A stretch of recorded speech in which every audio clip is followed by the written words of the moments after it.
بسم اللہ الرحمن الرحیم۔ السلام علیکم محترم ملازمین، پینشنر، فیملی پینشنرز، آج وفاقی وزیر خزانہ نے اپنی میڈیا ٹاک میں، پریس کانفرنس میں بجٹ کے بعد بڑی اہم بات کی ہے، خاص طور پہ ملازمین اور پینشنرز کے بارے میں۔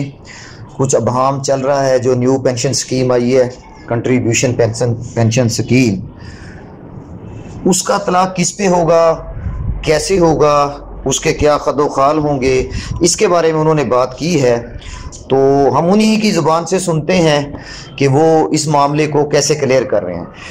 ویسے ویڈیو پوری آپ دیکھیں گے تو آپ کو پوری سمجھ آ جائے گی۔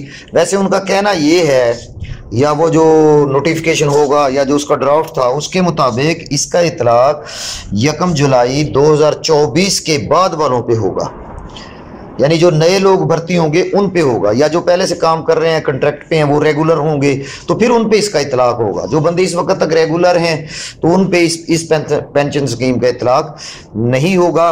وفاقی وزیر خزانہ کیا کہہ رہے ہیں، ان کی بات بھی سن لیجیے۔ اطلاق جو 70 کا ہم نے ہدف دیا ہے، اس کا اطلاق ہم نہیں کرنے جا رہے۔ یہ ایک سیلنگ ہے جو رکھی گئی ہے۔ جو مفتاح صاحب نے 2022 میں قدم اٹھایا تھا کہ ریٹیلرز پہ ٹیکس لگ جائے، اس وقت لگ جانا چاہیے تھا، because we cannot have any segment which is not contributing to the society and to the exchequer۔ تو اگر وہ اس وقت لگ گیا ہوتا، وہ جو ایک بوئنسی کا ایلیمنٹ، میں لیکن ٹیکنیکل بات نہیں کرنا چاہتا، وہ ایک خاص رقم ہو چکی ہوتی اس وقت 2024 میں۔ بٹ اب ہم انشاءاللہ وہ کرنے جا رہے ہیں، اور میں اپنے جو تاجر بھائی اور بہن ہیں ان کا بہت مشکور ہوں، کیونکہ as of yesterday 42,000 retailers have registered. All of you know کہ کتنی انفنڈڈ لائبلٹی ہے آن دا پینشن سائڈ۔ تو یہ ہم نے ایک بڑا امپورٹنٹ قدم اٹھایا ہے in terms of how we are going to stop the bleeding, in terms of the new employees and colleagues entering the services, the civil bureaucracy starting tomorrow, and then the armed forces. Armed forces کا ہم نے 1 سال کا اس لیے بات کی ہے کیونکہ ان کو اپنے سروس اسٹرکچر کو دیکھنا ہے۔ جو end to end digitalization of FBR، محصولات تو اس میں ہوں گی، بیکاز جتنی ہیومن انٹرونشن کم ہوگی اتنی کرپشن کم ہوگی، اتنی جو انسینٹیوائزیشن ٹو فیسیلیٹیٹ، بیکاز یہ تالی دونوں ہاتھ سے بچتی ہے۔ جب 750 بلین کا ایک ٹیکس، سیلز ٹیکس کا فراڈ ہے، تو ہماری جگہوں سے بھی لوگ ملوث ہیں، تو یہ کوئی آ کے کرتا بھی تو ہے نا، کوئی دیتا بھی ہے۔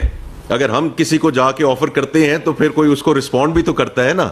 تو ہم نے یہ ہیومن انٹرونشن کو کم کرنا ہے، اور اگر یہ چیز رک جائے، can we then actually send it across to everything that the country and the nation is asking for، کہ ہمیں آپ ریلیف دیں، کہ $1 billion approved by the World Bank، $1 billion for DASU۔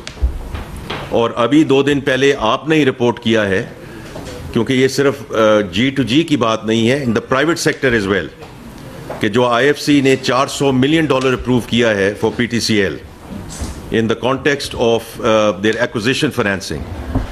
تو باقی باتیں تو بعد میں آئیں گی کہ جی ہوگا نہیں ہوگا، یہ ہو سکتا ہے نہیں ہو سکتا ہے۔ $1.4 billion یہ آپ لوگوں نے سب نے رپورٹ کیا ہے، which have been approved and inshallah will get dispersed in the next fiscal